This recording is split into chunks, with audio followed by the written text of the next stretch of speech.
to you. Okay.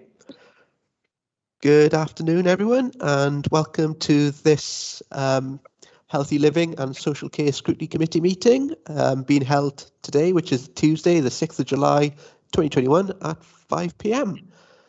Can I just remind everyone that that this meeting will be recorded and copy archived for future viewing. Could all participants mute themselves when not speaking in order to avoid any background noise or feedback when other participants are speaking? If a participant wishes to speak, can they please put their hand up? They can obviously use put the hand up on the screen or use the hand function. If any participant has difficulty hearing or being heard when they're addressing the committee, then they should let the chairman or democratic officer know. If you have a webcam, then you should at least try turning this off. So hopefully that will help free up some bandwidth. So at least you can hear the meeting and be heard when you're talking. So without further ado, I welcome all committee members, officers and registered public speakers. So let's go straight into the agenda. Apologies for absence. Amy, do you have any? I don't have anyone. I do, thank you, Chairman. I've received apologies from Councillor Hunter Jarvie. Okay, anyone else? I believe that's full committee for you, Chair. Excellent. Thank you very much. We should now move on to agenda item 2, which is the minutes of the meeting held on the 8th of June 2021. Does anyone want to go ahead and propose? Formally move. Thank you. Do we have a seconder? Anyone can go and say Second, Chairman. Thank you, Councillor Thomas. Okay, brilliant. We can now move on to agenda item 3, which is to receive declarations of interest. Okay, I don't see anyone's hand up. All right, I believe we're all good there. So we can go now on to agenda item 4, which is a reference from Cabinet, which is the annual Corporate Safeguarding Report 2020 to 2021. If you don't mind, Chair, sorry, just to quickly interrupt, I just wanted to mention to members that I will shortly be putting a link in the chat function. We're just asking all elected members to kindly complete the scrutiny impact questionnaire. All members at the 5 scrutiny committees will be reminded of that during this month's cycle. So I'm sorry to interrupt, but I just wanted to mention that now. It's already in, Amy. Is it there already? Lovely. Yeah, I can see it. Can everybody see that, or I'll just put it again? Yes. Yeah, it's all there for everybody. Lovely. Thank you very much. Sorry to interrupt.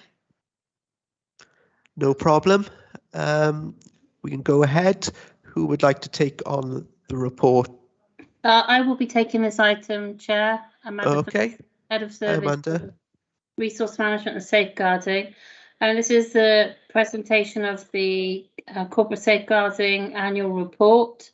The purpose of the report is to note the work of the Corporate Safeguarding Group and the corporate response to safeguarding of adults and children across the Vale. There are 6 monthly reports on all works carried out across not just the Directorate, but across the whole of the Council. And this report is actually a referral from Cabinet. Although it is a cross-directorate piece, I will only focus today on the social services element, as the other elements will go to their respective scrutiny committees as well. The key issues for you to consider within the context of there is a new set of Wales safeguarding procedures which standardises safeguarding practice.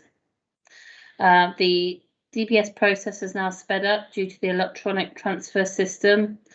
And also you will see in the annual report that the COVID pandemic has had an impact on service delivery and demand. Specific social services considerations are that operating models for conferences became more virtual, and participation by young people and their parents has continued and in some ways improved due to their virtual forum. There have been a significant increase in initial conferences and children subject to child protection planning, and a year-on-year increase in numbers of children on the child protection register.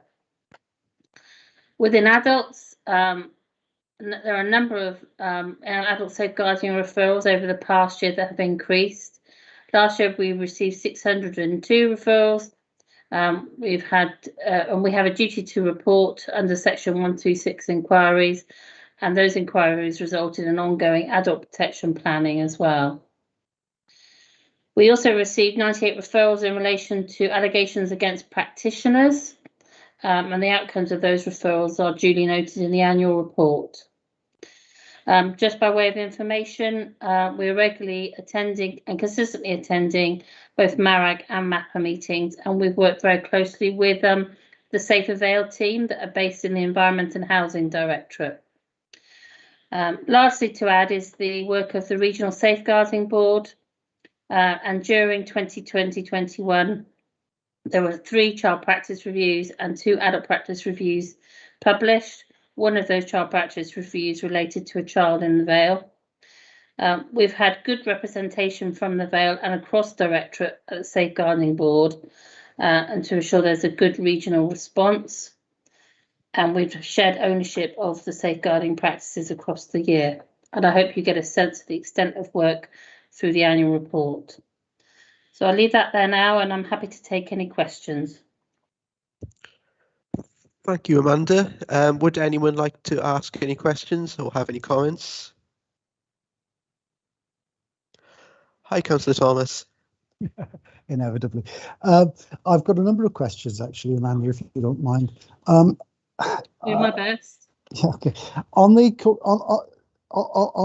page 3 of the report, item 6, the pandemic stuff, we're talking about child protection conferences and being done virtually. How are the children and parents supported during that? Because I mean, if they're it can be very intimidating for people who aren't used to sort of what are actually quite serious, important meetings relating to their and their children's lives.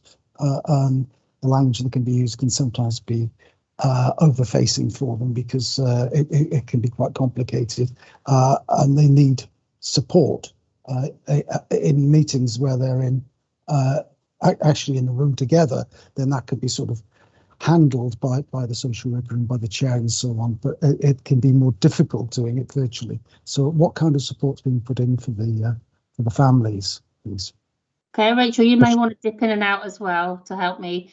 Well, I mean, it's obviously case by case example, and if they require additional technical support, then that will be offered. But actually working on a virtual basis, I mean, there's still face-to-face meetings that obviously carry on where necessary.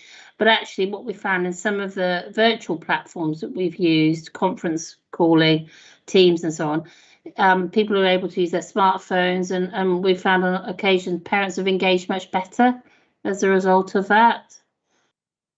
Yeah, you missed my point. I'm thinking in terms of, I mean, having been involved with this kind of this kind of meeting in the past and in a previous life as a social worker, I'm quite aware that part of the job, although it's sort of we're looking at child protection, we're looking at working on that side of it. We're also looking to make sure the parents are fully involved and fully informed within the meeting, and the language being used isn't confusing for them. And where they are confused, we're able to sort of speak aside and say, look, do you understand what's going on, and that kind of thing, and to make sure that they aren't feeling oppressed by the meeting, perhaps, because they can be very oppressive when you've got so many professionals looking on at them.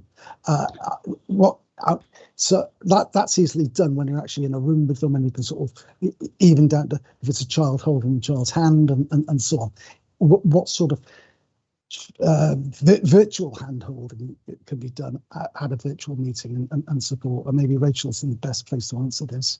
Yeah, I mean, I'd only touch on the fact that the role of the chair, which is the independent reviewing officer in some of these cases, is independent, and their whole role is to make sure the voice of that child is heard.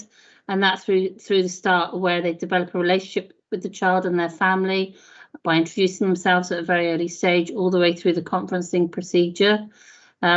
Rachel, you may want to add some more detail, because I know that you're probably better informed than me to do that. Yeah, thanks, Amanda. It's certainly been different, Councillor Thomas. I mean, there's no question that moving from a face-to-face in-person conference initially to a telephone conference and subsequently to a conference like we're experiencing now, there's no question that's taken work, and it's taken us needing to make sure that we supplement some of the things that the in-person arrangements would have done. The telephone conferences were more difficult at the beginning. You also had children at home, so children not in school, which was much more difficult for parents.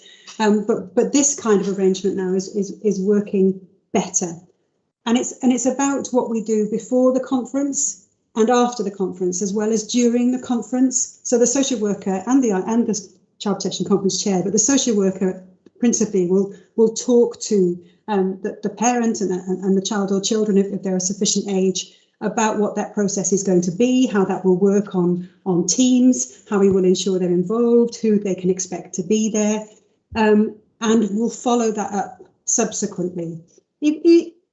From experience, if you have so you'll either have a situation where the parent within the actual conference will appear to understand, or might be openly more difficult. Neither of those situations are a perfect indication of how they're experiencing it. So it's always been what we do before and what we do after being as important as what we do during. And I think what Amanda was trying to say is that actually the ability to engage has been improved. So it's practically, logistically easier for me, Mrs. Evans, as parent of X, to be present at the meeting. But also what we're finding is that the power imbalance is addressed in some way. So you're not coming to the dock office building, you're not coming into somebody else's environment. We're actually finding through assessment as well, but certainly in conference, a level of engagement that is different, because I'm sat in my space where I feel comfortable, and I'm engaging in a process where the power imbalance is perhaps tipping a little bit more my way. And I think that's what the virtual communication has done. And through the pandemic, we developed a process where we intended to do partially virtual and partially face-to-face conferences. With the way that the restrictions were tightening and then easing and then tightening, meant that we couldn't get to that stage. But we'll certainly, again, be wanting to revisit what's worked well, where will the in-person elements have a relevance. But I think it's surprised us all that level of engagement and comfort within the process has actually been better than we thought. Thanks for that. That's actually quite reassuring, Rachel. And maybe, as you suggest, there are lessons learned and maybe adaptations going forward is on the cards. My next question, I'm sorry about this, is on page 4, item 11, where we're talking about the increase in the numbers of children. Do we have a picture of the categories of the abuse involved? We've got quite an increase in the number of children that are being subject to registration, child protection planning, and I mean of the sort of 5 categories of risk for registration. Are there trends? Is there a trend that we can identify, or is it across the board, or I mean, are there more kids being physically abused or emotionally abused or whatever? Basically, yeah, that's the question. Is there a trend? I think emotional abuse is definitely appearing to be an issue, and I think that one of the trends that some of the officers have discovered is the increase in domestic violence through the pandemic and the impact on children as a result of that. With regards to the numbers per category, I don't have that information to hand at the moment, but I'm sure I could find that. But I think Rachel might know more again. But Rachel might know as well, obviously, yeah. Yeah, certainly. I mean, I can look at the list as we're speaking now, but I mean, the experience is, I think, that it's across the categories. So neglect and abuse are impacting our children. The numbers actually is interesting because it's contributed to by more being registered, but also less being deregistered. So the ability to effect a child protection plan, to effect the change that's necessary, has been compromised within the pandemic. So it's been more difficult for agencies, including ourselves, but not only ourselves, to feel confident about the ability to deregister. What's happening now, though, is those numbers have gone up, and now they're beginning to come down. And we're actually within the Directorate, Amanda, aren't we, doing some analysis around those figures going up, but also considering those figures coming down. But I suspect the coming down will be influenced by the ability to increase the deregistration, so the ability to say we're now satisfied as a group of agencies that this child is safe and that change has been effected. But that's actually current work for us. So at a future date, we'd be very happy to share that. But taking this back to the corporate safeguarding context I'm presenting this report in, a really good example was where Safe Avail colleagues identified that there'd been an increase in children that were part of domestic abuse circumstances, and the links that then were made with the children with CYPS as well. So I just want that to illustrate the sort of joint working that's happening across the directorates too.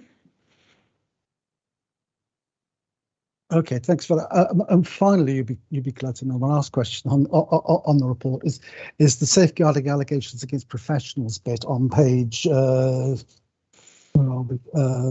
page 6 of this. Starting item 21.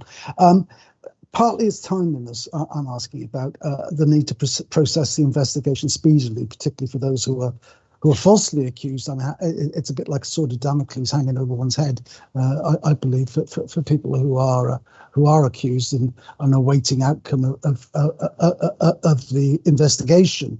And the fact that there are 51 unsubstantiated allegations, where it says here, this is not the same as a false allegation. It means there is insufficient evidence to prove or disprove the allegation. The term therefore does not imply guilt or innocence, but it does leave the professional in a state of not being cleared and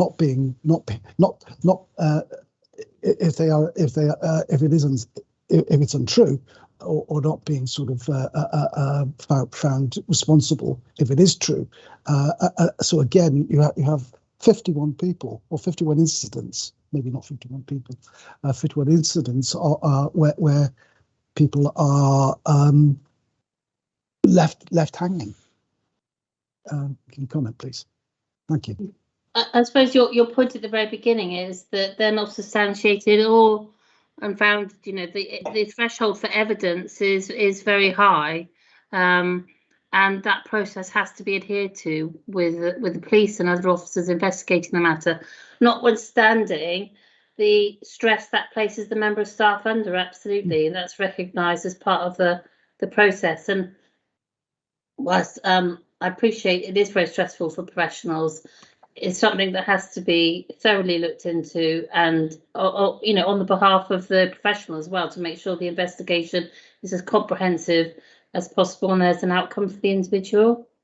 Yeah, we're all aware of malicious allegations being made against professionals for various reasons, or people in professional capacity. The allegations can be made outside the realm of work, and but can be brought to the attention of social services for various reasons.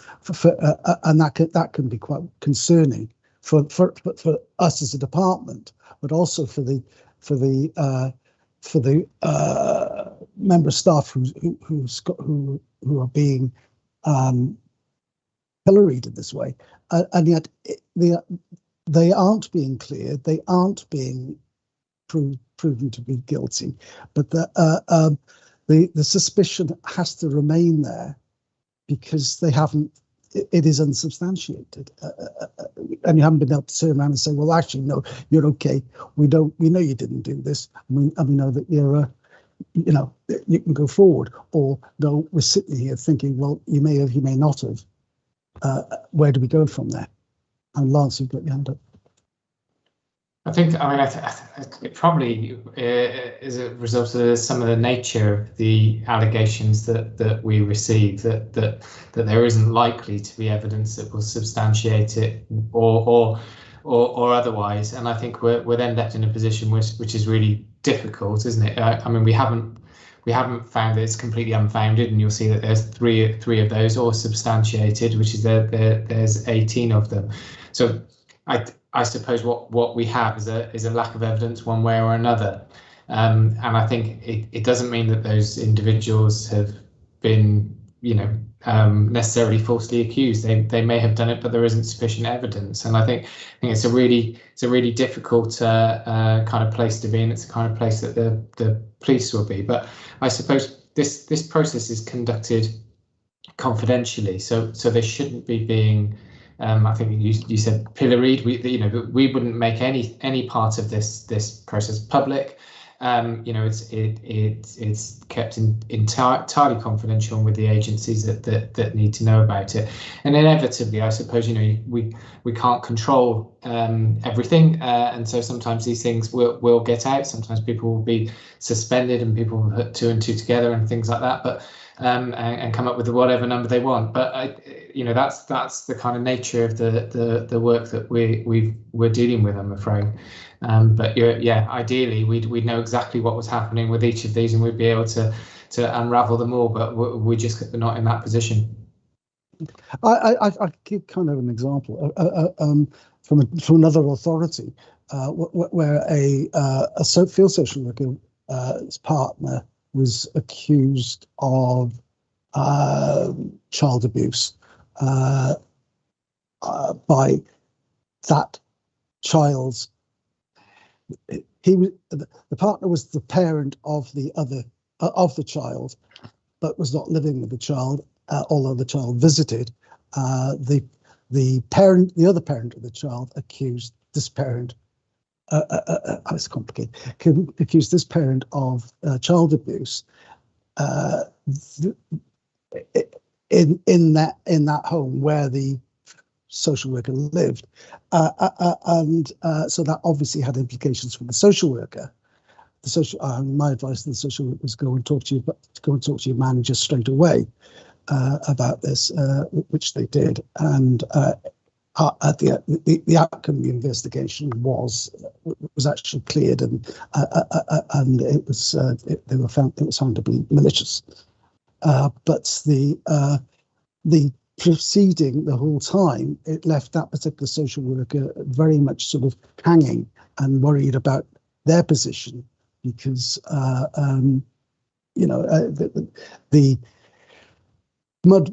the mud had been thrown, and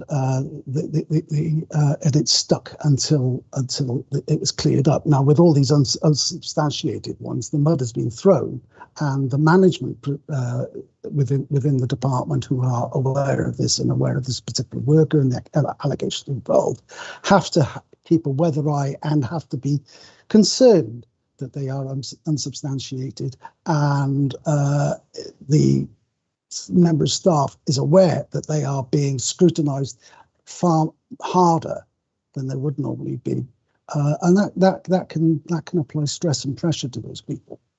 I'm concerned about those. I'm 51, seems like an awful big number in the scheme when you're only talking about 70 odd overall. Thank you.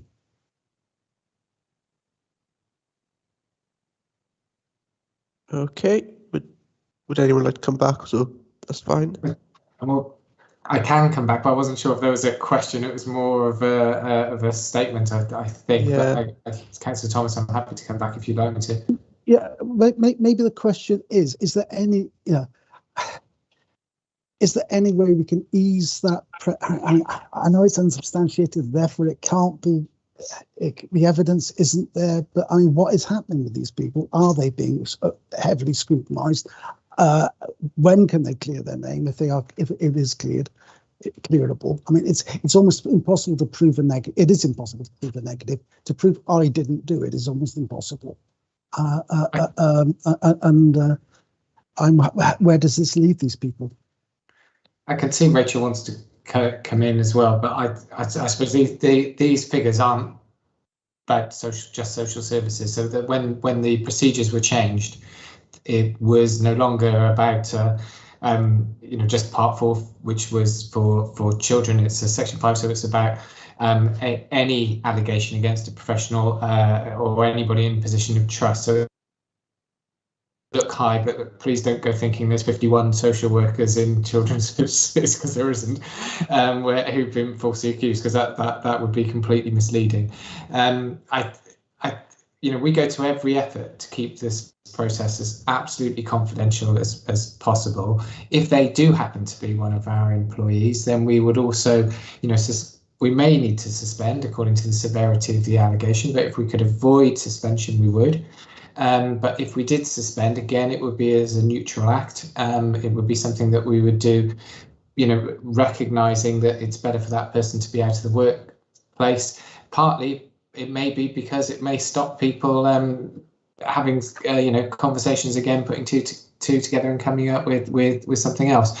So I suppose the only thing I can do really is assure you of that high level of confidentiality. It's run through a very tight, very small team. But I'll hand over to Rachel, because I can see she wants to come into it. Thanks, Lance. It's not dissimilar to what Lance and Amanda are saying. Lance, Amanda and I have all chaired these types of meetings in our careers, and that balance is exceptionally important, and we work really, really hard to achieve that. So although, sorry, that's my dog.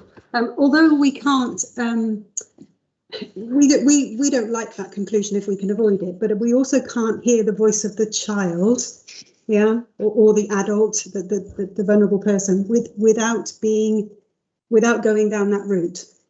So without going down the route of trying to establish whether we've got the evidence to substantively prove or otherwise. So we will always avoid that category if we can. But I think it's not just about the category; it's the work that surrounds that.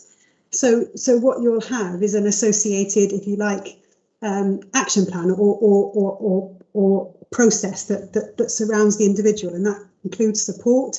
But it also, so if there wasn't any need to put actions around that individual, then we're not concerned about the probability of risk, if that makes sense. So I think if you just look at the figure, then you think, oh gosh, that's 51 people who are in that position. But the reality is that there won't be 51 people in that position, because we will have reached probably a clear understanding about what's the balance of probability and what's the necessary sanction or risk management plan that needs to be in place. And they're probably very, very few, to protect the individual or the child or the adult. But there isn't a way of opening up this process without the possibility of getting to that outcome. And if we're serious about safeguarding, then we have to listen to the voice of the child or the adult who makes the allegation, and do our best to see if that's substantiated, and support the person against who the allegation is made. Thank you for the clarification. That's helpful. Thank you. Thank you all. Anyone else would like to come on in before we close out this agenda item? Okay, thank you very much, all. So we're happy to move this agenda item forward. Do we have a proposer? Councillor Thomas, you've got a thumbs up. I'm sure that counts. A seconder? I'm happy to second it if that's allowed as well. Okay. Great. Okay, we can move on now to agenda item 5, which is another reference from Cabinet, which is the leisure management contract extension. Right, so this is a companion piece, of course, to the reference we have later on, which is agenda item 14. Are we happy to discuss that later on? So I'm happy to move it. Do we have a seconder? Councillor Thomas, thank you very much. Okay, brilliant. Now we can move on to agenda item 6, which is a report from the Director of Social Services. So agenda item 6 to 11 are all reports from the same directorate. So Family's First Report 2020-2021. Mark. Thank you. Just to make sure I've switched on my microphone and I've got the camera on. Thank you very much for inviting me. Okay, it's my privilege to give a little update and overview on the Families First programme, just to make sure that members are informed and are kept up to date with what we've been up to over the last year. As I'm sure you'll be aware, the pandemic has had quite a devastating impact on lots of our families and young people, and Families First is a sort of preventative programme, and therefore it's a good opportunity to give you a bit of a highlight of some of the things that have gone on. I'll start historically and give a little bit of background. Families First was created in 2012. It was existing before that, but under different names. But one of the main focuses or changes in 2012 was the introduction of a team around the family. In the Vale, that's now called FACT, Families Achieving Change Together. But it's one of the substantial changes at that point, so you get an idea of how long that programme's been running. In 2017, we had another major change in the guidance, and this was one about ensuring that the team around the family model would continue. It was also about bringing in the disability focus and a little bit of how that would or should respond to our local needs and area. And I'll come back to that in a little bit more detail later on. And we also saw a big step change from for our commission services from a variety of different commission services to having a particular focusing on parenting support and support for young people. Now, our Families First Management Board, which is a multi-agency group of people, agreed that we could create this new Vale parenting team, our youth wellbeing team. These are ones you may have heard of, and our Families First advice line. Now that's a slightly different project to the others, and I'll explain a bit more about that one as well.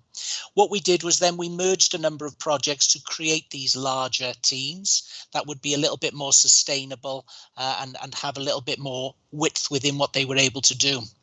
Now, what I'm going to do is I'm going to talk about the different projects. We have theoretically 7, and I say 7 because one of them has a number of different projects within it. And I'm not going to say them. I'll just talk about them in turn as I come down to them. One of the things to note along the side of this was in 2019, Welsh Government decided to establish something called the Children and Communities Grant. Now, I've chosen not to get too involved in this because we do not know what the long-term future of that grant is. It was only to run until next year, and at that point they will make some decisions. But part of the 7 grants that were put in were Families First, and probably the other 2 that you would know instantly would be Fly In, Start, and the Communities for Work programme, or Communities for Work Plus. So they sit within this. So what we have is one particularly large grant, but they still maintain their own identity. They still have their own marketing. They have lots in common for what they're allowed to do, but they also are quite different as well. So we do not think that Welsh Government will allow all 7 to remain together going forward, but we'll wait on the Minister to decide that prior to changing anything that we're currently doing. As I said, as you know, the pandemic and lockdown has had quite a negative impact on a number of the programs we've tried to run. Families First is a front-facing service. And it's all about building that social interaction, building that relationship so you can work effectively with families or young people to move it forward. So when we had to move from front-facing service to using technology, and we would think certainly with young people, they all love technology, but actually we don't quite get that feedback from the families and young people when we're working with them. They like it for socializing, they don't necessarily like it for trying to do effective bits of work. So I'm going to talk individually now about the different projects, and each of these projects could actually do a presentation in their own right and give you an hour's overview of what they do. So trying to condense that down into a small number of paragraphs is quite difficult. So I hope I don't lose the gist of what the programme is about or the project, but you know, you can always ask questions. Okay, FACT, as I said, Families Achieving Change Together is our team around the family. This is delivered through social services. Now, during 2021, we saw 78 families complete a joint assessment family framework. Now, this is about finding out more about the family so you know what work needs to be done. Now, this is up on 2018-19. Now, we're at a time when you would assume being unable to contact families quite so easily, that would have actually gone down. But what we found was a number of these referrals were coming via children's services. As I'm sure people have highlighted, in previous meetings, children's services have seen a huge growth in referrals to themselves. Not all of them are appropriate for social services, but they are appropriate or requiring support. So what we've seen is Team Around the Family has had to work a lot more with those whose needs are much higher. And what we find is they are actually working with families probably longer than they had initially set up. If I look back to the 2012 guidance, it was assumed that we'd be working with people for up to about 3 months. What we're actually seeing is it's closer to 8 to 12 months. So it's quite a sizable investment in time. Okay, I'm just scooting down a little bit. Some of the issues we've encountered because of the pandemic is certain things that we used to measure. So when you're working with a family, some of the children may not be attending school or their attendance may be sporadic. What we've not been able to do is measure things like pupil attendance because they've not actually been in school. Because we can't work face to face, we've not been able to measure speech, language, communication skills. So some of the issues have hampered us from actually being able to gather the data that we would have to show the success of the program.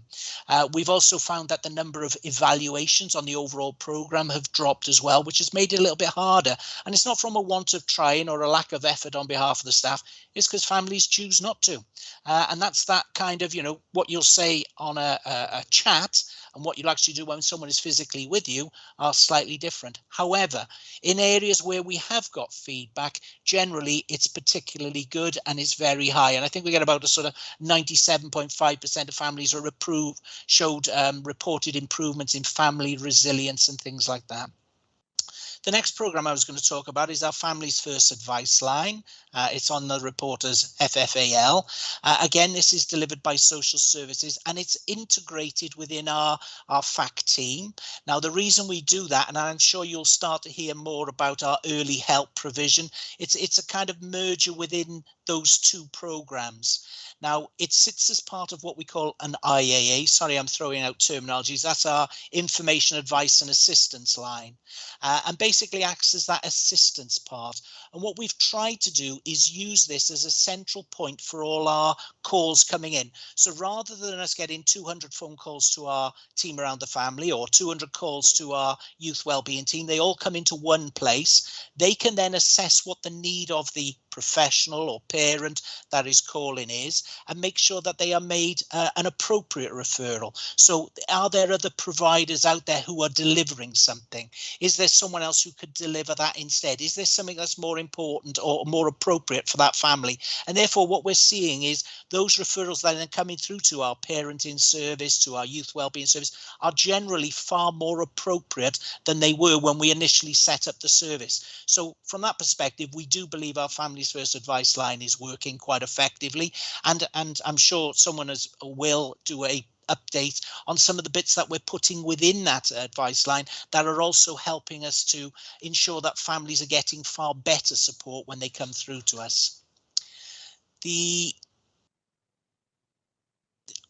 I was going to talk a little bit about the number of calls just to give you some idea of what happened during 2021. What we saw was we took 1,442 calls, but to put that in context, that's roughly 50% more than we took the year before. So you get a sense of just how much need and how much support people were looking for at that point. That is something, the Families First Management Board have taken on board. We've put additional resources in to cater for that. And we keep trying to fine tune how that will work, because we keep trying to put slightly more teams or projects connected to it so they can refer to more areas. The next one I'm going to talk about, and this was one I highlighted earlier, this is our disability focus. Now, I oversee this, and what we've got is we've got sort of 6 projects within this that were all part of something that Welsh Government asked us to consider. We had a variety of options, but what we tried to do was first set up what we call now the index. You may have heard the index, something we roll out from the Family Information Service. And what we tried to do is gather in a lot of bits of information so we can provide all our families with some information about services available for those who have a child with a disability. This has become particularly popular. The family's feedback is great, it's very useful, and it allows us to advertise our own Families First services, as well as services that they may also need to know about. So some of the services we deliver below that would be our Families First Holiday Club. Some people would call that Play Scheme, or historically it was called Play Scheme. This is an informal respite service. Now, we run this in each holiday period. One of the things that we found from consultation was parents were saying, yes, you know, my child goes to school all week, but one of the points that we really struggle is during the holiday periods. So what we tried to do was put a day, 2 days, 3 days at every holiday period, so we could give families a bit of a break, a little bit of support as required. What you'll see is we provided 52 disabled children with access to inclusive play opportunities. And that was over a 24-day period. What we didn't get was the sheer number that we normally get. Lots of children were self-isolating. Parents were quite concerned. The school we were running from had a number of days where they closed because of norovirus or coronavirus outbreaks. And therefore, it reduced just how many children we could actually see. And that would be the same roughly for our inclusive youth provision, again, often called Teen Scheme. We've only provided 38 disabled children with that support. And again, it's often far more than that. Quite a sizable number deregistered. They were concerned. We did other things. It's not to say we did nothing. We delivered packs to them of play activities. We sometimes dropped off, I'll use the word toys, but it was, you know, age appropriate stuff that young people could use. We would hope this year that we'll see a lot of these re-register and we'll see a bit of an increase, but we did manage to offer 15 days of respite, and trying to get permission to do this was quite difficult. We had to work very closely with our legal team, just so you get a sense of the amount of work not only did we have to do, but and this is a contracted out service, how much work the provider had to do to make this happen. They have two parts within our inclusive youth provision. The other part is called Speak Up, and this is about providing slightly older young people, 16 to about 25, with the opportunity to self-advocate. So what they're able to do is they learn skills, they get accredited for that. They often will, in a normal year, they would normally go out and do presentations to professionals. They would be involved in consultations. They would sit on groups like the Youth Forum, and therefore they would actually be promoting children with a disability or giving the voice of a disabled child into the conversation. Unfortunately, our travel training program didn't run this through the last year. This was because of the vulnerabilities of those young people and the concerns of children, and the fact that, you know, public transport was not deemed a safe place to be for anybody. So unfortunately, they didn't run this year. And our life skills program, well, we did manage to give 16 young people benefited from doing a variety of activities through the year. But again, this was quite difficult, and the numbers are probably slightly less than we would have done in normal years. But they look at things like their own personal care, cooking, budgeting, shopping, a variety of activities that give them an opportunity to act independently or eventually to become independent. Okay. Oh, I'm being told I haven't got much time left, right? Vale Parenting Service. Again, this has been, we've seen significant increase in numbers to those being referred in. I won't go into great depth, but just to say that the feedback is generally very positive. We run a number of things like parents as partners. This is about building relationships within families, where they're, you know, arguments, falling out, and the negative impact that would have on children. So I'll leave you to look at that one yourself. Likewise, the Youth Wellbeing Service. Again, this is delivered through education. This is a particularly good program of working with a number of young people. But again, we didn't see the numbers last year, and that was because we closed referrals and we had a particular focus on those who were already in the system. It's easy to step a young person down on occasions. What you don't want to do is step them down in a pandemic when there is no other support there. And what we may have found is they didn't then seek support. So we followed what a number of programs did within the education department and kept hold of our own young people.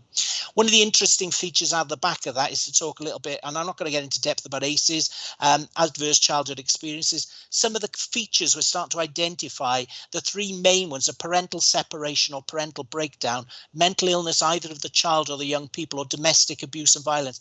And what we start to see is large numbers of the young people we are working with have those three features within their life. I'll scoot down to the young carers. Again, this is an externally commissioned programme through the YMCA.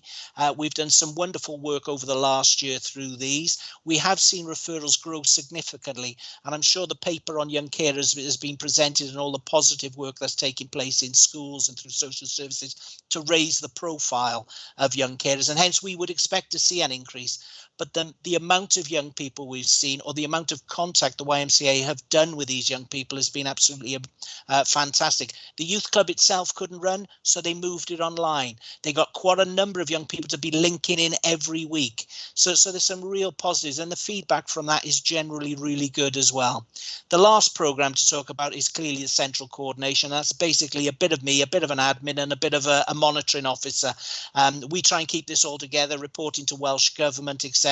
But the bit that we also do is we do things like events, conferences. Well, clearly we haven't done them this year. We have done quite a bit of training, but mainly online. And that's about not just the Families First teams, but it's throughout what we call our wider Families First family. Those that link with us, connect with us, because there's no point in us training our own staff if we're then giving different messages to other people.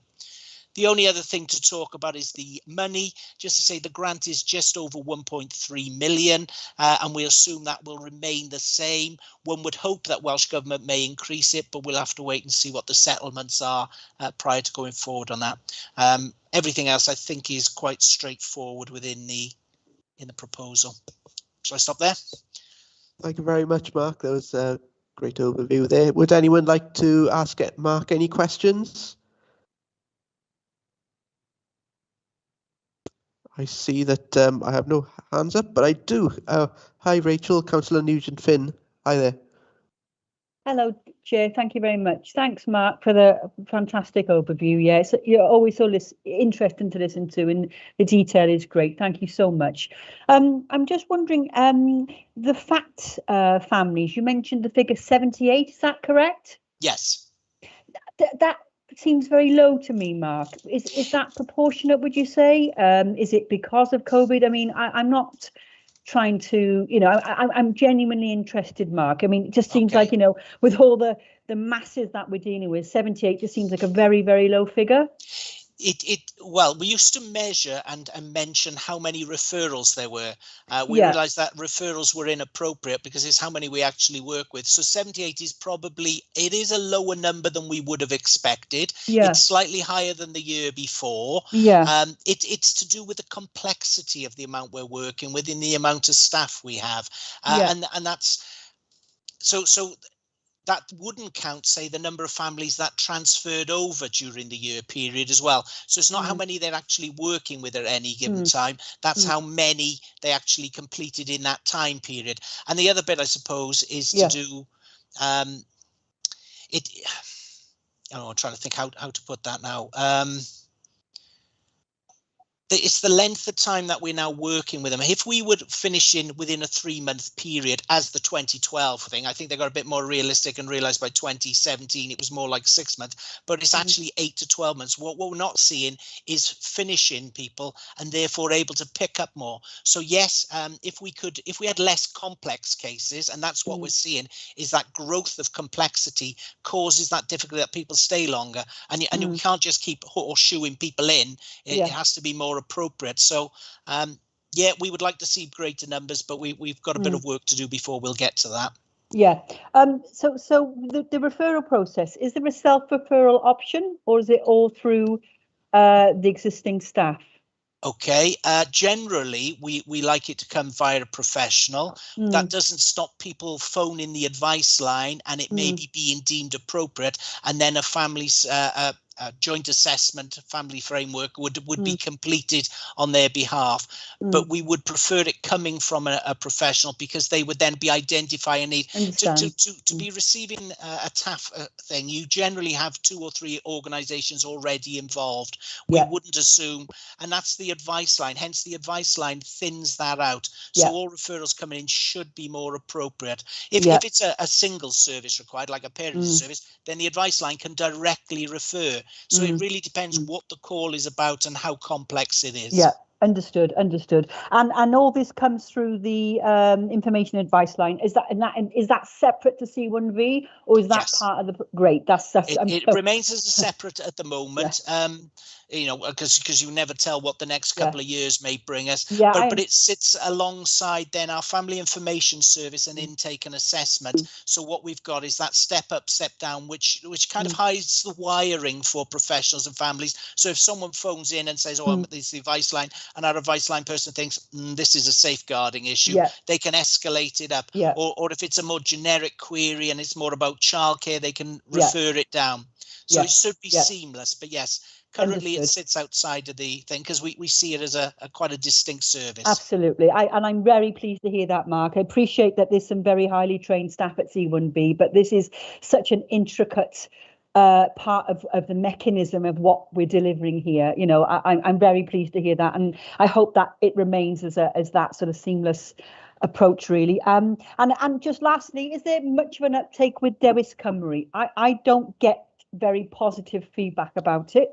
And I know it's a sort of multidisciplinary, it's very multifaceted, and you know, it's a wealth of knowledge, but are people actually using it, Mark? Be honest. I don't honestly know. I would say possibly not. It's like all databases of information. You only go to it when you're actually directed towards it. They could probably do more marketing.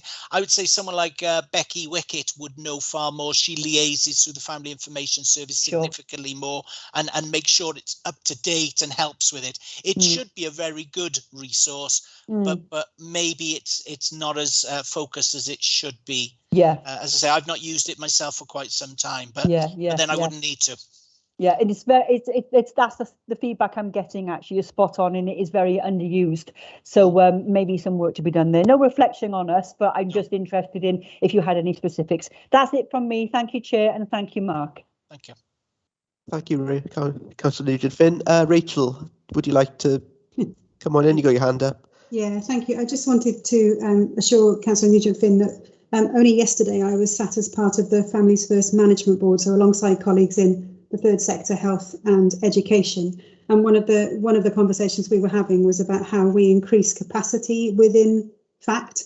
And so that's an active plan that we have in place to increase capacity, increase caseloads, because there is sufficient capacity to do that. So we're very alert to the demand that's coming in overall, and very alert the need to be able to respond to that demand in terms of numbers and complexity. So just a reassurance that we're on it in terms of understanding and responding to that issue. Thank you, Rachel. And yeah, I appreciate, as I said, the value of that service. That's exactly why I wanted to highlight that. Thank you very much, Rachel. Much appreciated. Thank you both. Hi, Mark. I'm free to leave a mic, Chair. Anyone got any questions for Mark? Looks like we're all good. Thank you very much, Mark. Thanks, Thank you very much. That's great. Very engaging. Bye now. So are we happy to move the report? Do we have a proposer? Councillor Thomas has got a hand up. Anyone would like to second? Don't be shy. Shout your name. I'll second. Thank you. Okay, brilliant. Now we can move on to agenda item 7, which is the Vale, Glamorgan and Cardiff Integrated Family Support Team Annual Report 2020 to 2021. Who's picking this up? Hi, Amber. Thank you, Chair. Yes, thank you, Chair. Thank you for inviting us this evening. This is a joint. I'll do a very brief introduction, and then my colleague Mike Waits, who is the interim manager for the regional service, will take you through some of the highlights of the report, and we'll both be happy to answer any questions that you may have. So just to remind you that the Integrated Family Support Team is a regional service. It's hosted by Cardiff and provided across Cardiff and the Vale. It has its origins in Welsh Government's Vulnerable Children Strategy, and it sits in a legislative framework from the Children and Families Measure in 2010. This is the 8th annual report that you will have received. Unsurprisingly, during 2021, delivery of the service was significantly affected by COVID-19. Just point out the obvious there for you.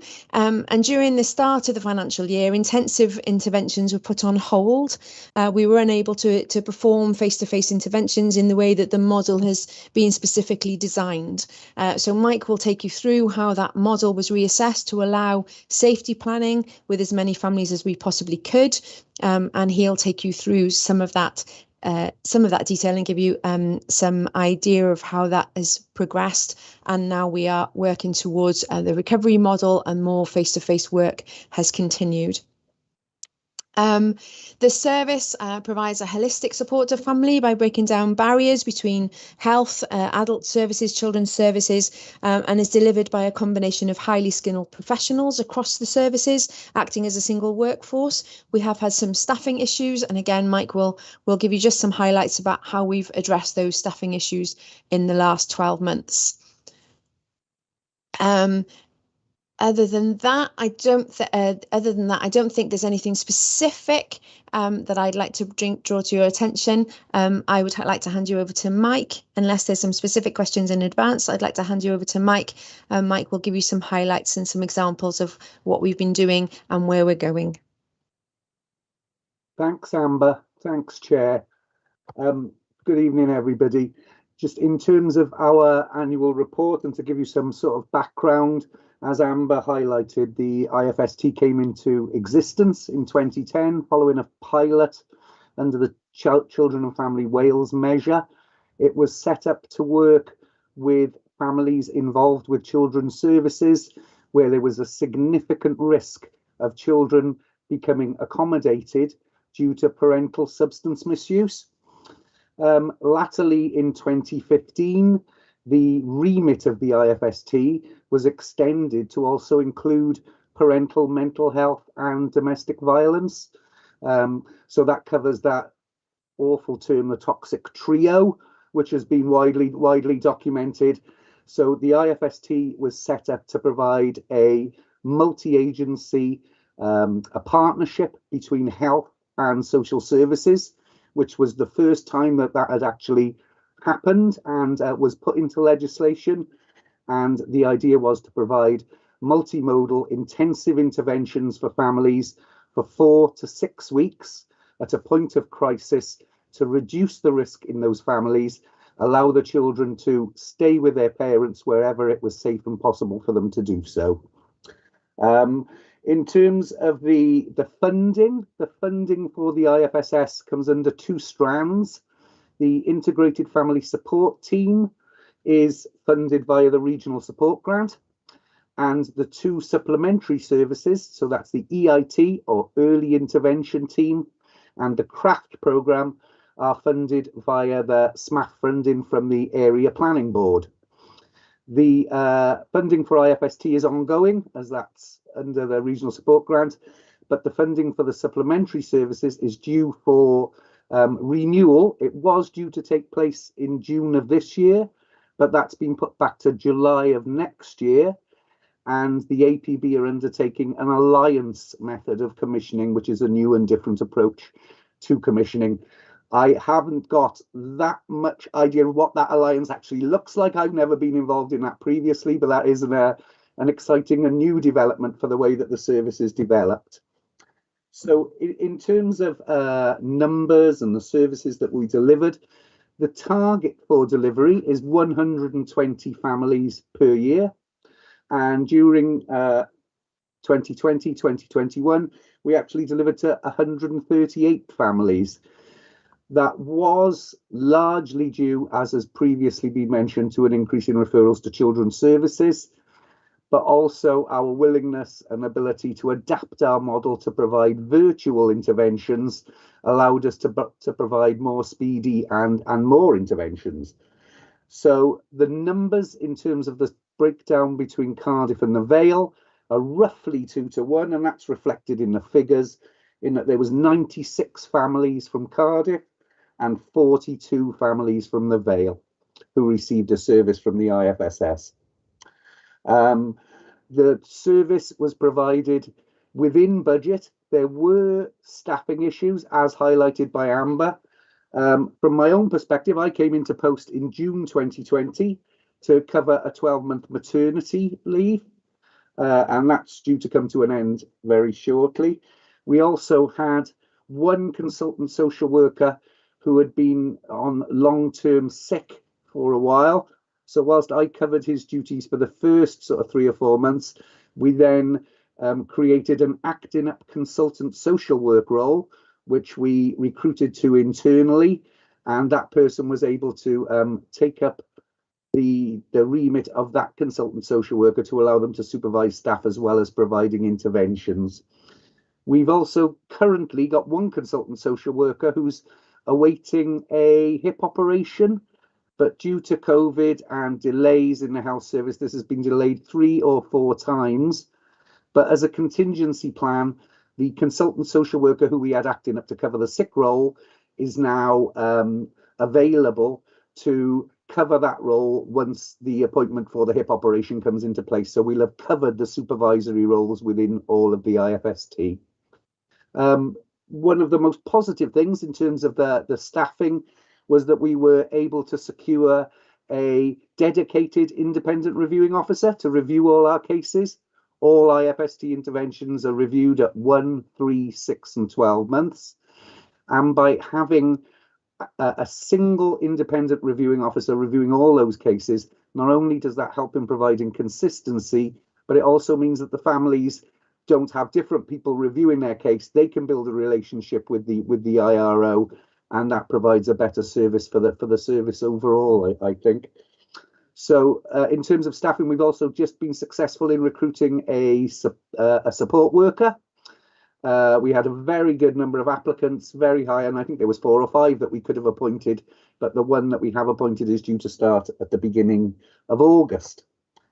In terms of the actual delivery, as I say, we had to adapt the model due to not being able to provide home visits to virtual interventions. And the main focus of that was to adapt it to provide safety planning, short-term safety planning interventions. So we would do virtual sessions with the families, either via Teams or Zoom or the telephone, to enable at that point of crisis families to keep their children safe and with them wherever it was possible and safe to do so. So that enabled us to adapt our model to provide more, but more shorter term interventions to families, which the feedback from which has been that there were obviously advantages to that, in terms of families said they quite liked the fact that they didn't have to get out of their pajamas or go and get the bus and go and could come to the meeting for visits, that they literally needed to turn on their phone or their PC and they were there and available. And that was very well received overall, I would say, by families. But in terms of IFST, what's integral to our model is building and sustaining positive relationships with families. And that was obviously not able to take place without that ability to meet face to face and spend that quality time with families, building and sustaining the relationships. The feedback from families, however, through the virtual relationships, and more recently now we've gone back to home visits as well, has been that they do find the interventions very beneficial. They like the fact that the IFST and EIT are independent from children's services, and that they are looking at the whole family, engaging with the whole family, and enabling them to create their own agenda for change using motivational interviewing, solution-focused brief therapy, and cognitive behavioural approaches. In terms of what we're thinking of going forward and next year and lessons learned from the last 12 months, really, we've put in place weekly consultations with all staff from the Vale. So we act currently virtually as a drop-in service where If any social workers have any families who they feel would benefit from the IFST intervention, or to just discuss a case on a consultancy basis, we have one of our consultants who is available on a weekly basis. And going forward, we're hoping to provide that in a kind of blended approach where we would have a presence at the Docs office or other offices within the Vale, as well as being available virtually for staff from the Vale to be able to use us for that consultancy basis. Also, in terms of training, the IFST has a remit within legislation to provide training to the wider workforce in terms of our approaches. And through discussion with Amber and moving forward into next year, in terms of how the Vale is developing their training programme, we have said that we would be more than willing and excited really to be involved with the Vale and develop bespoke training which met the needs for those children's services teams, depending on the new model that they're going to develop over the next 12 months. So that training will be integral to the work of the IFST and hopefully beneficial for the Vale as well. I'm not sure if I've got any more information. If anyone would like anything more, or if anyone's got any questions, then please ask. Thank you, Amber and Mike. Anyone have any questions? So, Councillor Nugent-Finn, I think you got in there first. Thank you, Chair. I don't mind if anybody else wants to go before me. Councillor Thomas, do you want to go before me? I don't mind, Rachel. It's a. No, you go ahead. Okay, thank you, Councillor Thomas. Thank you, Mike. Brilliant, lovely. It's very interesting. Thanks so much for the overview. It's great. In terms of the substance misuse agency, did we use any specialisms within the Vale or Cardiff, or was it in-house? We usually use the CAU, so the unit as the specialist, because whilst our staff obviously do have a extensive knowledge of substance misuse, that actual specific substance misuse input is still provided by those specialist agencies. So that would be the CAU or other services under the health board. Yes. Great. They're just a fantastic team. So I was hoping that was the service that we were linking up with. Thank you very much, Mike. That's it from me. Thank you, Chair. Thank you, Councillor Nugent-Finn. Councillor Thomas? Yeah, a couple from me. Paragraph 3.3. You talk about the independent reviewing officer undertaking the IFST reviews and so on, and the reports from them. I was wondering if we were going to get the chance to have a sight of that report at any time. And the other question is on no space referrals, which is paragraph, I think, 7.2. You talk about the no space, and as part of what you're talking about in there, you're saying the impact on duration involvement later on, not having these timely interventions means that more expensive and longer term interventions may be necessary later on in the child's life in the timeline. And to me, I mean, it's false economy. I mean, we save money now to spend it later. By spending a little more now, we could be saving more later. I mean, I'd like a response to that, please. Yeah, no problem. In terms of the report, I'm sure we could make that available. That wouldn't be a problem at all. And in terms of no space referrals, yes, the IFST does suffer from the supply and demand issue of we have the size of the team because of the nature of our interventions, in that they are very intensive. Staff have a target of 15 families to work with during a year. So it's a small resource that needs to be shared out very fairly. But that does mean that, unfortunately, we do have no space referrals. But what we try to do is to explain to the people who are referring to us that it's a very fluid situation, because families, our situation in terms of capacity can change on literally a daily basis in the IFST. So we encourage referrers to contact us if we know that we've got a potentially space within the next week or the next 2 weeks.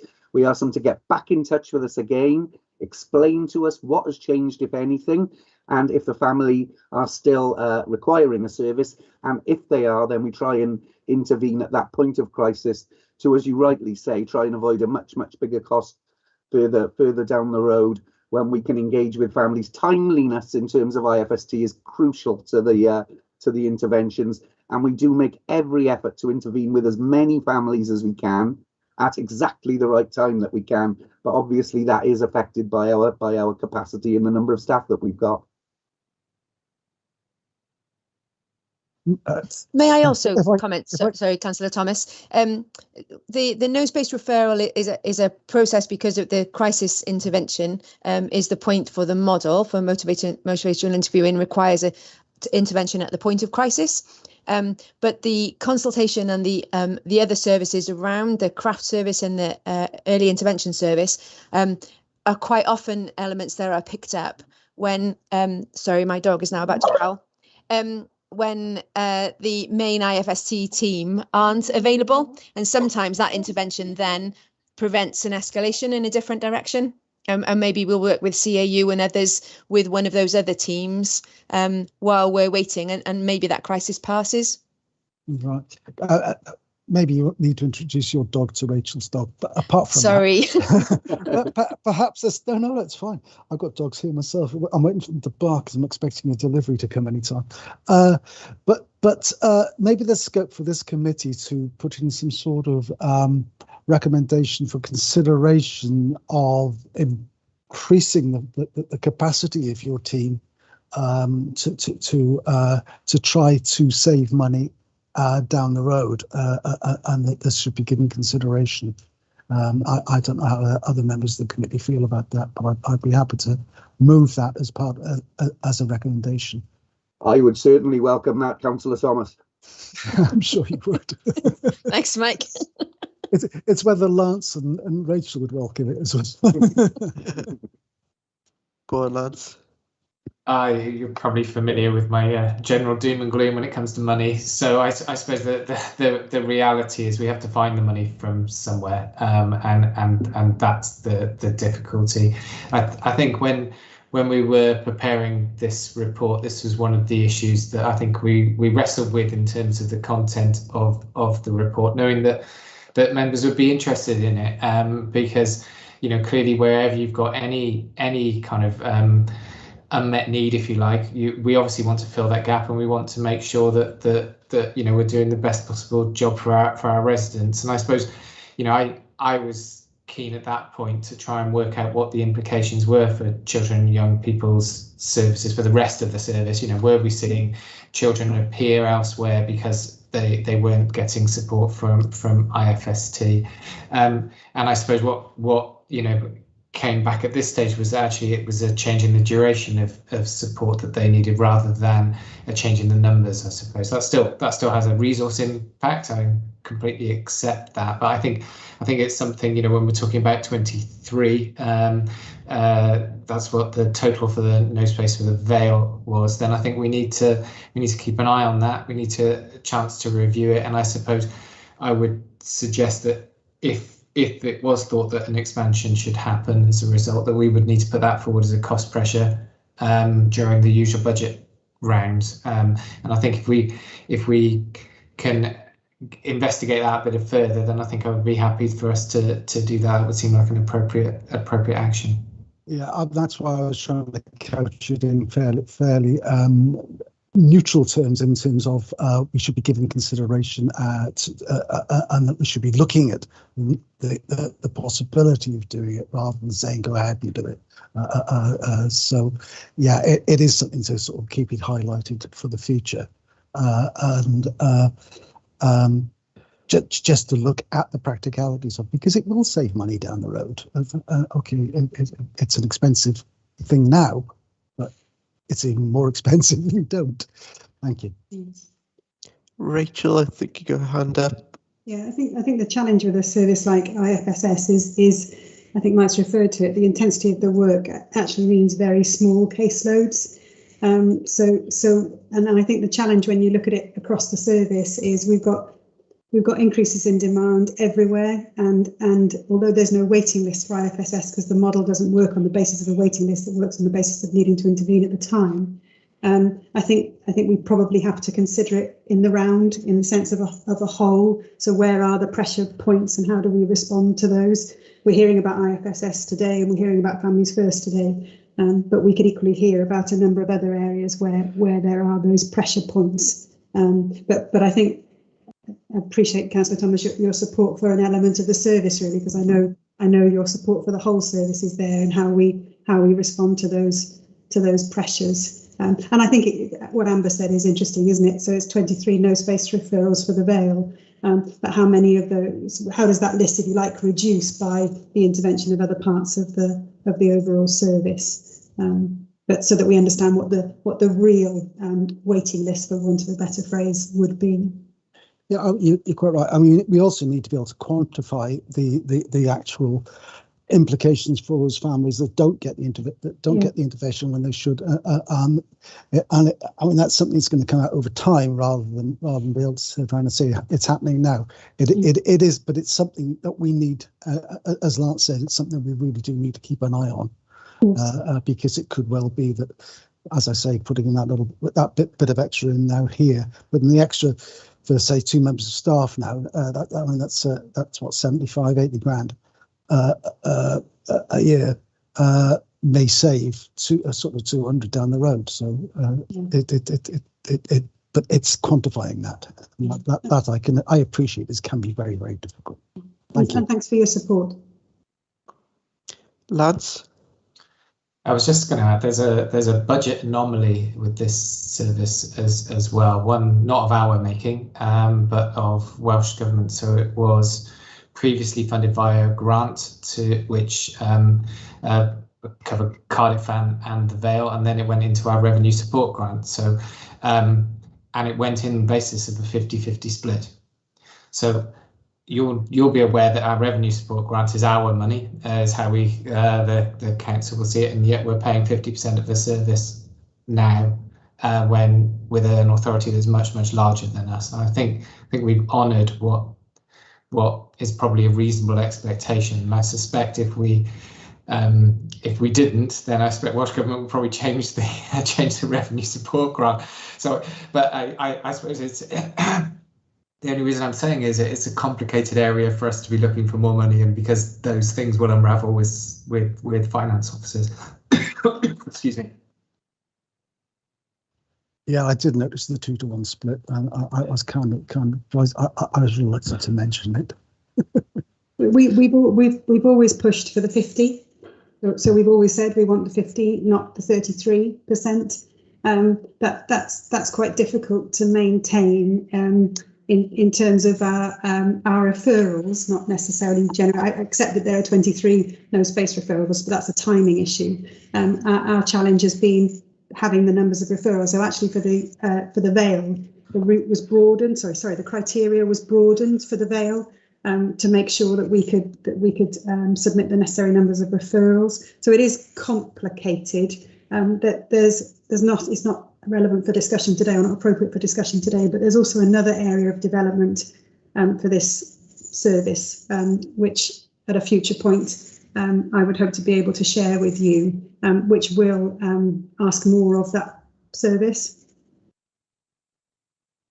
Okay. Okay, thank you everyone. Anyone else got anything to add? Any other questions or comments? Okay, so the report, are we happy to move the report? Do we want? Hi, Thomas. I was just wondering whether we're happy to sort of put in something to supporting my intervention about encouraging. Looking at that. If the rest of the committee are happy with that, I kind of did move it. It wasn't seconded, but we're happy to put in to consider looking into that. Based on Lance's advice, Councillor Thomas, it may be that it's something that we can pick up as a formal motion underneath some of our budgetary reports, maybe not tonight's reports, but certainly later on when we're looking at the the budgetary reports. Would you be happy to do that? I'm just thinking it would sit more comfortably under that and would help with the referral process to Cabinet also.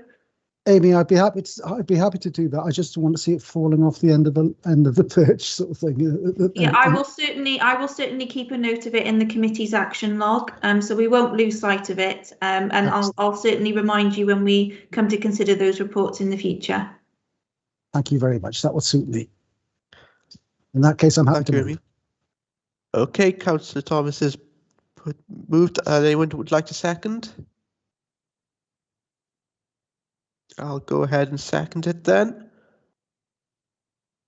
I see Councillor Thomas. Okay. Thank you very much, Mike and Amber. Have a good evening. And thank you for all your work. That was great. Thank you very much. Thank you, Chair. Thank you all. Bye. Bye. Bye now. Okay, let's move on then to agenda item 8, closure of accounts 2020-21. We're 20 minutes past 6 for the evening, so let's keep on going at a breakneck speed. Hi there, Carolyn. Yes, thank you, Chair. I think the main part of this report is outlined in table at 2.3, which shows the end of year position for the services within this committee. The report goes into sort of quite a bit of detail as to the reasons for the variance. So if I just pick out the sort of the larger ones, on children's services, there was no spend at year end of 149,000. The two larger ones were 269 on children post 18 requiring accommodation, and 201,000 over on legal costs due to complex cases. And this has been sort of quite historic over the last few years. We have had additional expenditure in this area. There has been some favourable variances, partly due to additional grants from Welsh Government, with saying that was 240,000, but also children's placements of 304. Adult services closed the year with a 8,000 variance, but we did actually transfer 400,000 into reserves. So there was an adverse variance of 686,000, which we have spoken about during the year, which was the additional 10% payment that not only our staff, but actually external providers staff got paid for due to the COVID pandemic. There was also a favourable variance on staff, partly because we had additional grant funding at year end, which we were able to maximise.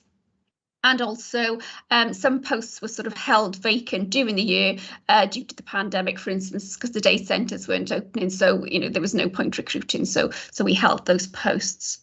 The community care package at year end did actually underspend by 39,000, but this was partly due to a late grant from Welsh Government of 475,000. So obviously it would have been overspent, but it was helped by the late grant from Welsh Government. And then the other two services, the resource management and leisure service, had small favourable variances. With regard to capital, Appendix 2 gives a full breakdown of all the schemes. We've just picked out two of the larger variances to mention in the report. I think the first one shows how difficult it was actually last year to actually provide capital works in the care homes. Obviously, it was difficult for contractors going in to carry out work. So, work was carried out, but there was an underspend, and we have carried some funding forward. And secondly, there was an underspend on the electrical leisure scheme. But what we've done is we've kept that underspend, and we've kept it ring fenced for leisure centres, so the funding doesn't go back into the pot. We are keeping it for leisure centres in the future, which I think is a positive for this committee to hear. Appendix 3 to the report shows the reserves for this committee, which at the moment look at a healthy level, but with any reserve, the emphasis is to say that it only can be spent once.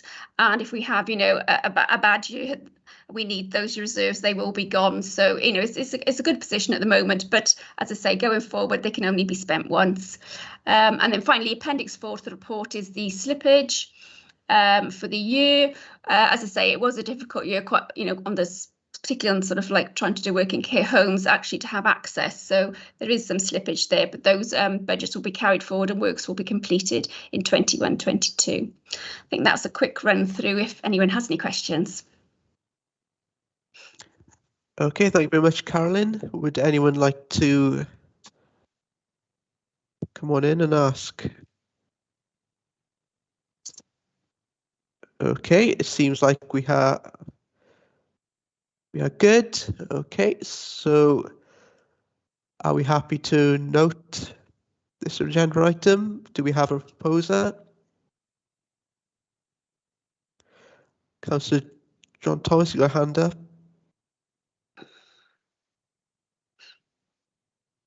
Okay, Councillor Thomas, he's proposer, and who would like to second?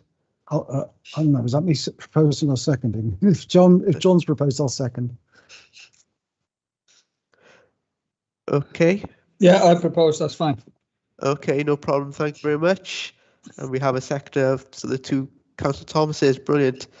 I can never I'm never 100% sure if a hand up on the Teams counts as a proposer. So no worries. Okay, thank you very much. Thank you, Carolyn. That was great. And we can move now on to agenda item 9, which is the revenue and capital monitoring for the period 1st of April to 31st of May 2021. Okay, thank you, Chair. Again, just, it's very early in the financial year, so the figures are very provisional at this stage. I suppose the main issue that we're flagging up early this year is a potential overspend on children's services. There's continued pressure from, going forward from last year. The legal services budget is looking committed, and also the placements are going up. I think, as the year went on last year, more and more complex cases came in, places filled up, and obviously, there's been increasing demand in that area. So at the moment, that seems to be our main problem area going forward for this financial year. We've got a savings target this year of 79,000, which is smaller than in previous years. So we'll be working on that during the year. And in the capital section of the report, we have outlined a few additional elements of funding that we've received from the beginning of the year. Flight and start additional grants being received, and we've had some additional Section 106 funding, which is always welcome. So, as I say, those will progress during the year. Hopefully, it won't be so problematic this year, as lockdown eases. But as I say, we'll be reporting to committee during the year on progress on those schemes. Thank you, Chair. Thank you again, Carolyn. Would anyone like to ask any questions?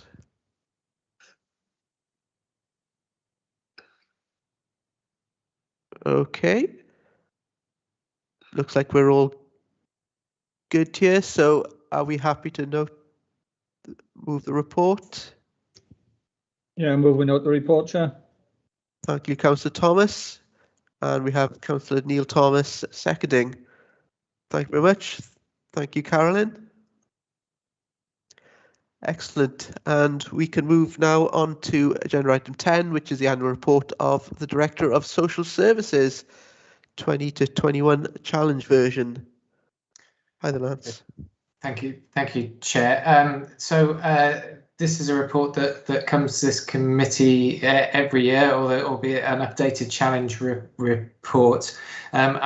Before I start, this is a really important report for the Directorate, and I'm conscious that there's probably some duplication between this and item 11, the following item. So I'd rather spend more time on this one than the next one. So I'll just go straight to questions on the next one if you're happy with that. But I'll get stuck into this one for now, and I suppose I'd start by saying really that the format in terms of the headings and so on are set by Welsh Government. I haven't got a choice over those. So if there are any comments or queries about those, I can't really change any of that. I think what should happen to this report is following consideration here and following it being sent out to a diverse range of partners. I will make any amendments that I need to as a result, and then it would go to Cabinet for for further consideration. We usually ask Cabinet to approve the priorities that are set out in the Director's report, but there is some level of independence with this report. So the actual Director's report itself is considered to be the Director's view of where things are at. But in order to kind of have that alignment with the rest of our work, we try and get that line up. It's important because the report is considered very carefully by Care Inspectorate Wales. It also needs to be accessible for our service users and partners and so on. It's often a first point of reference for people to go to when they want to find out what the service looks like. So it will be up on our internet pages and so on once it's been concluded through the process. So this is the challenge version. That's what we call the draft. So it's really clear that it's not the final version. And you'll see that if I'm honest, probably as a result of a lot of the feedback that I've had from previous scrutiny committees, we've changed the format fairly significantly, or had to use those headings, as I said, in that it's a sway document, meaning that what that should mean as you read through it is that you're able to get into the detail where you want to get into the detail, but stay at a fairly high level where you don't. So there are elements of the report that you can just gloss over if that isn't what you want to look at. There are lots of photos, and many of them are of our service users, of our staff, trying to show some of the real work that has happened over the last 12 months. I don't need to say that the last 12 months has been hugely defined by COVID-19, and inevitably that has affected our performance. So you will see that within it. Like I said, I'm conscious of time. I don't want to go through this in huge detail. I think there are a number of things that have happened over the last 12 months that I do need to pull out, and that doesn't negate the other things that I'm not going to pull out, because there are huge amounts of really valuable work that's happened across the Directorate. But I think one of the things that we had to do quickly was develop a new PPE team. There was no such service when we this time last year, but back in March 2020, and to date that's or actually at the end of March 21, it's distributed over 21 million PPE items that give you an idea of the scale of the task that we've been working on. I think inevitably there are lots of challenges. They've been divided by each of the areas, so that you're familiar with. And I suppose there's also a requirement that we report on the priorities that we set last year. There's also a section on complaints and compliments, and you'll be familiar with some of that because we reported that to committee previously. So some of it won't be as relevant. You'll see the wellbeing standards. There are 6 standards that are required in the report. They don't match any other wellbeing standards that we have, so they do feel a little bit out of place. But that's one of the areas that we have no choice of, and so we have chosen a number of priorities under each of those. The first one, if I go through Wellbeing Standard 1, the first priority there is about exploring the use of digital solutions and technology. That very much fits with something that I know Scrutiny Committee were very interested in only last month, I believe. So I see that was an important priority. So we've been able to say what we've done during 2021. And again, I suppose with priority 2, there was about implementing an outcome-based approach to commissioning. And I think we often end up in a position that we can't always deliver what we want to do, given the challenges of COVID. I'm conscious that that you probably don't want me to go through every single one of our priorities and where we've got to, but I think what you'll see is that they're all in there. They should all make sense to you, and I hope that the new format makes it feel better than it did previously. So I will stop there. Thank you very much, Lance. Would anyone like to comment on the report and the new format? Councillor Nugent-Finn, hi there.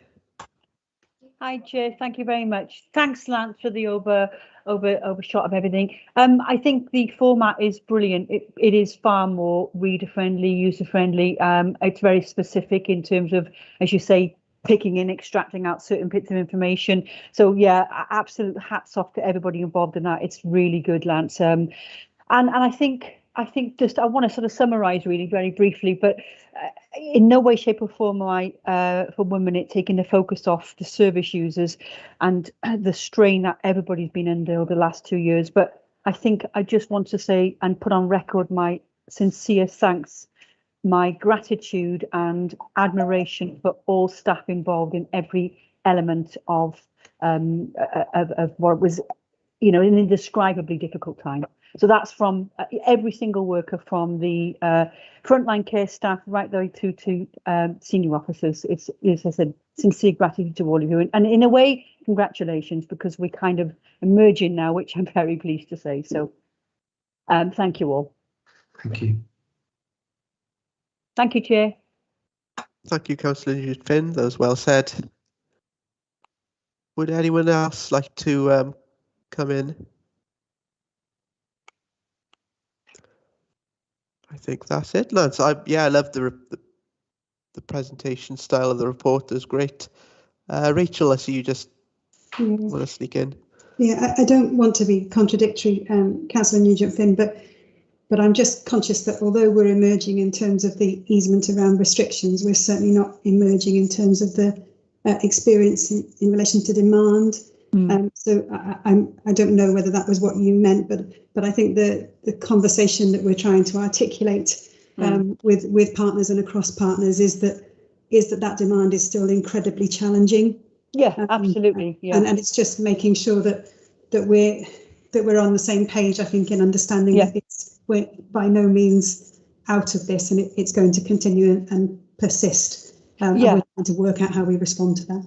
Yeah, I think we've evolved, Rachel, in a way, because you've had to deal with challenges that are just unprecedented and unpredictable. So I think in terms of emerging, I think, how we continue to develop our service delivery and how we've changed it. And it is incredible because, we still met the demands. Not long ago, we were sitting here talking about the huge pressures on staff and retention of staff. So again, none of that is gone. I understand that wholeheartedly, but I think I just want recognition for what we've done so far, Rachel. It's incredible. Yeah. Thank you. Thank you. Hi, Lance. Can I just end then with the priorities? So for sorry, I'm having trouble looking. My screen's not working. The priorities for 21-22, which will be the bit that I will be particularly asking Cabinet to approve, are right towards the end of the report. And I suppose I don't want to put members on the spot next. But if any member has any thoughts that they'd like to give me about those, they can all drop me an email over the next few weeks, and I would take that on board. So I'll just let you know that. Thank you. They're right towards the end of the report, just before it says further information.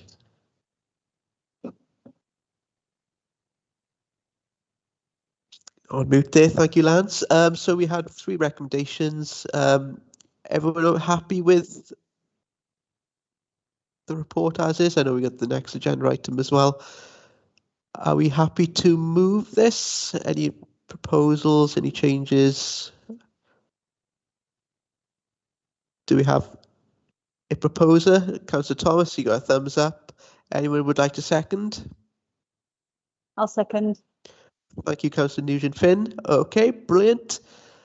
And now we can move on to agenda item 11, which is the annual delivery plan monitoring report, Q4 performance 2020-2021. Take it away. Okay, thank you. As I promised at the beginning of the last item, because there's a lot of duplication, I suppose, because it's the final quarter and represents a lot of progress, and the committee will have seen the previous quarters. I was, rather than talk it through, given the time, and I was going to just offer to answer any questions if anybody had any queries at all. Thank you, Lance. Anyone would like to come in and any questions? Councillor Thomas, I can see you. Yeah. You go. Basically, thanks to the report, the red status ones all seem to be related to from this direction, all seems to be COVID related, and it has thrown up so many challenges and problems. And in line with what Rachel and Finn said just now, my admiration for the staff at all levels and the way things have been handled during the last 18 months or so has been. My admiration for you is boundless. You've done so well, and thank you all from top to bottom, from bottom to top, for what you've done. And basically, there's very little to challenge in this report. It is what it is, and given the circumstances that you are labouring under, and yeah, thank you again. And I move the report and recommendations and so on. Okay.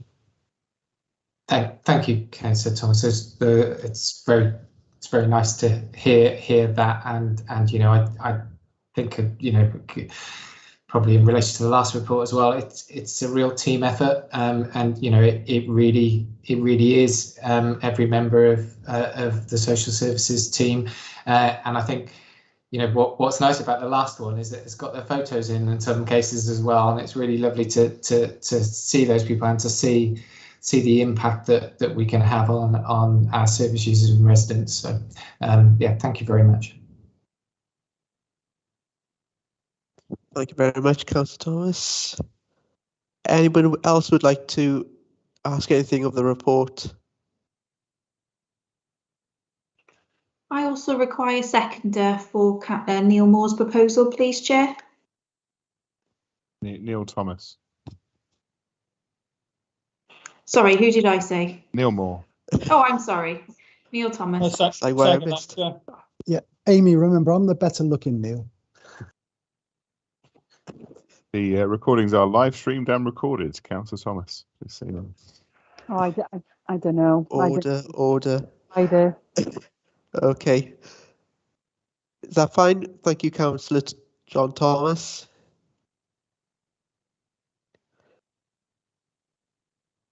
Okay, great. So I believe that was agenda item 11 finished. Okay, brilliant. And now we can move on to report of the Managing Director. So this is the first quarter scrutiny recommendations tracking. So this is one that I lead on in terms of giving an overview. So as you can see in the report, many of all the items are in completed state, and I think all been presented. So that looking good. And then we got coming up to today. Then obviously we got the challenge version on here, and then obviously we got the other items.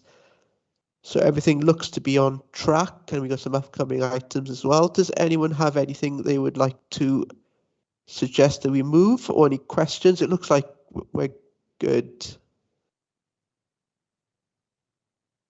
Do you have anything, Amy, you would like to add? No, thank you, Chairman. You've covered the main points. All tracking is completed and there are no slip reports. Following the meeting and the committee's approval of this report, we'll be republishing the updated version of the forward work programme so the public are aware of what's coming up. Thank you. Chair, I have a question in relation to an item, but the item is actually going to be coming up under part 2 as well. So maybe if it's okay, I will reserve that question for the part 2 discussion we're about to go into. That sounds fair. Okay, it's no problem. Okay, are we happy to note this, take it as it is? All good? Do we need a proposer? Can never tell on this one. I'll propose. Yes, Chair. Yeah, thank you.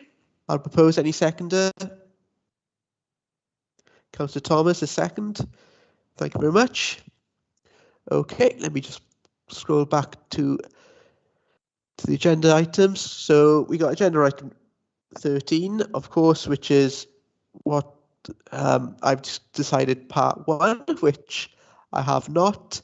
So now we are moving into part 2 of the meeting. So obviously this has been alluded to. So this is a bit new for me as well. So can I propose to move part 2? Do we have a proposer, please?